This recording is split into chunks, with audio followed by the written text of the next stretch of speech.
Well, good Saturday morning. Today is the very last day of the year. We will be celebrating New Year's Eve tonight. We will be staying home, and I want to welcome to IT 200. Now, I have not pre-recorded this. I have not scripted it out. I decided that I want to speak from the heart and try to give you some insight as to some of the things that can help you in this class. And of course, some of the things that I found in previous classes that were a bit of a struggle. So let me start again by welcoming you. My name is Richard Foster. I have my biography pretty much up here. I was born and raised in New York City. That is where I grew to love the organ by going to Radio City Music Hall growing up. And I am currently blessed to be our church's organist. I have been playing the organ in a church for more years than I care to admit. I've done some concerts in Miami Beach and have lots of experience, both good and bad, while playing, including a power shortage that knocked the organ out right in the middle of a song and things of that nature. So I've been there and done it all. So anyway, many of the things that occur in this class, I'm sure you've already experienced, but you may not have. So I want to go over some of the things. I've talked about my background, and you can read about it and ask me any questions that you like. It is very simple. My number one love after God is baseball. If the New York Yankees call me the day before the class ends, more than likely I will have a very tough decision to make, but I do not think that's going to happen. So we'll worry about that if and when it hasn't, and it has not in the past 30 years. I do not think that will happen this year as well. I'm going to turn this light out as I see a reflection on my screen, and hopefully that's a little bit better for you. So I have taught this class. I believe this is my 7th time teaching it, and each time I teach it, I learn a little bit better about the students and some of the pitfalls. But I want to go right away to how to get help. One of the biggest struggles is the fact that we don't meet synchronously. So there's no actual one-on-one contact with you. But I have will set up a WhatsApp chat that you can use that to get a hold of me, ask me questions, and you should get an instant answer. You do not have to have this. That is just one of the tools that we can use. I did have a student at one time say that I required the WhatsApp to be used for contact, but that is not the case. That is just a tool. Should you decide to use it, it's a very easy way to get a hold of me instantaneously. So I do not know where you live, but I do live on the East Coast in North Miami, Florida. And so I am on Eastern Standard Time. Right now it is 1:14 in the afternoon. I have silent. You can't hear it. Alabama is playing Kansas State. So I have that, but I am currently doing this video. So obviously you are more important than I am. So getting help is very easy. The number one way to get help is by looking at my announcements. Each week, I post announcements after announcements after announcements about how to submit your work. Because I realize sometimes the rubric is a little bit confusing and it can be taken one of two ways. Now, I do grade by the rubric. It is not required in the rubric. Then, of course, I do not take off for it. But if there is an option that is included in the rubric, then I do look at that, and I always try to be as honest and as fair as I can. And one of the things that the rubric doesn't always talk about is APA. Everything that you submit should be formatted in APA. We're going to talk about that in another video, but at the very least, all of your outside sources should have citations and APA style citations.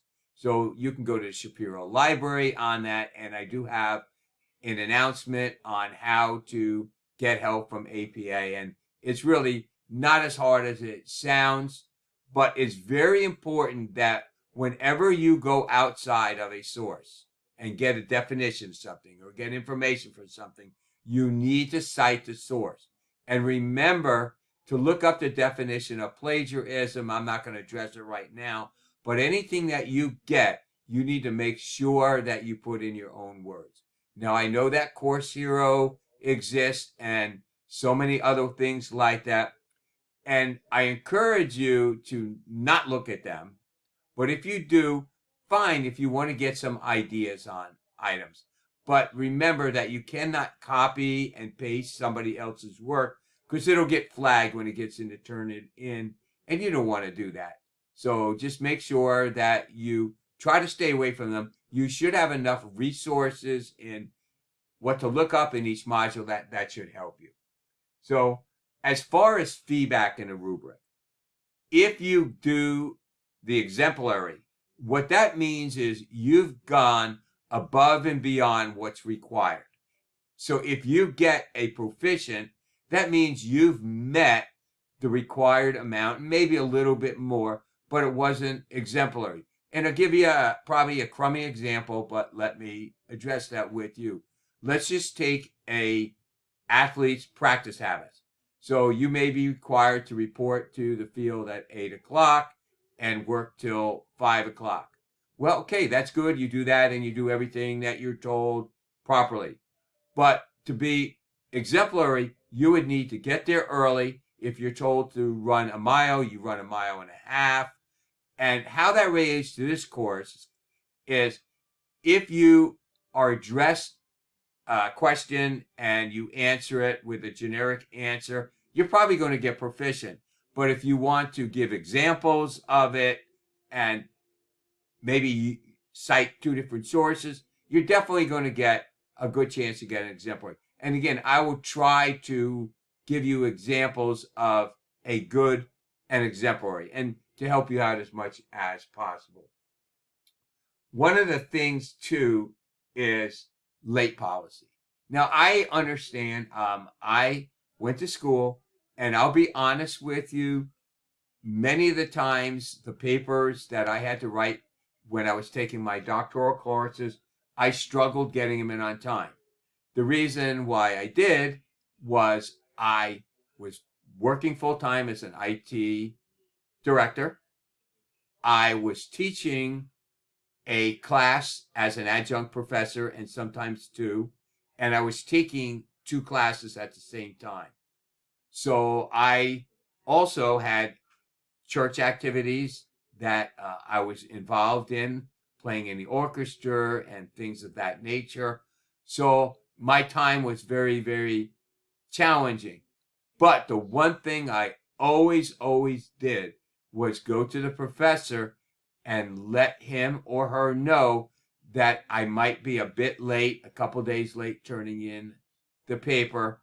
And sometimes they said no problem. Other times you could see the expression on their face.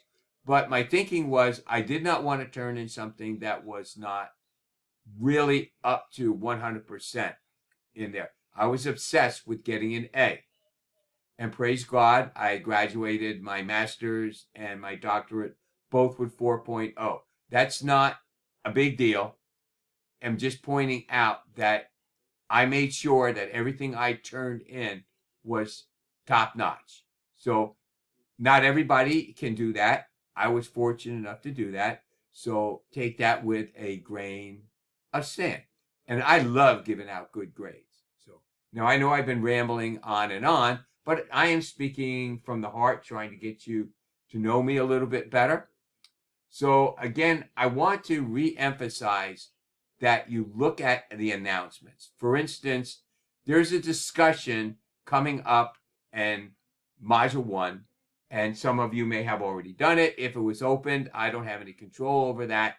And if you have not, look for my announcement that tells you one of the things that makes it difficult for me to grade and other professors is if everything is grouped into one paragraph. So if you were to take an example, it might be a book with 8 chapters. Well, if they just had one book and it was not broken into chapters and you needed to find something, where would you look? So if you take your assignments and you make the individual points in a separate section and label it, it's so much easier for me to grade your work and give you the most amount of points in there. But the more important thing, it makes sure that you did not forget a section in there, which is very easy to do. So again, when you see my announcement on how to do the discussion 1, it's broken down on the parts that you need to work on. Now, usually the first one is a lot about yourself, and it just gives you somewhere shoved in the middle of the paragraph what you do. That's why I've written it down for you, hopefully easily. So last I want to talk about is contact. I am not a hard person to get a hold of. I am actually rather easy. I am teaching 6 classes currently this semester, but I do my very best to answer everybody the same day. If you send me an email and I do not respond the same day, of course, if you send it at 9 o'clock at night, that's probably not going to happen. But if you don't hear from me within a very reasonable amount of time, such as 12 hours and at most 24, please email me again. Say, hey, dude, I sent you an email. You didn't respond. Because there is possibility it went to spam and I checked it. Or I do get 100 emails a day. It's possible that I just missed that. So don't take that personally. Just say, hey, I sent you an email. That's where the WhatsApp is very helpful, where you can text me and say, I'm sending you an email. Please make sure that you get it. And then, of course, I'm going to look out for your emails. So that's pretty much that I want to go over. And the important thing is, if you email me, be very specific on what you need for me to do. For instance, if you just say, I don't understand how to do something, that may be a little bit challenging for me to answer. Be specific. What is the problem? How do you think I can help you with it? And we'll just take it from there. So this will be my introductory meeting. Anybody that is a registered New York Yankee fan, please let me know. That will make me happy. And I unfortunately cannot give you any extra points, but it'll put a smile on my face. Now, if you take a look at me, this is the real me. I'm in a Yankee t-shirt and a pair of sweatpants. The only reason I am wearing a tie in the picture, this is me sitting in front of the organ. I actually look about 10 years older than I really am.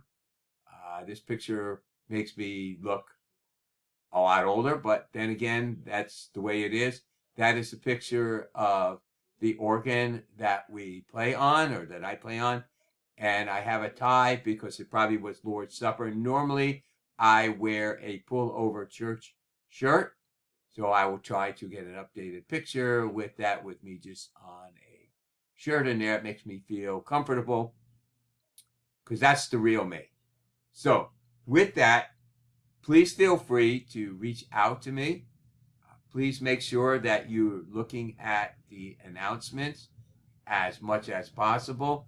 I highly, highly, highly, highly recommend that you follow the announcements.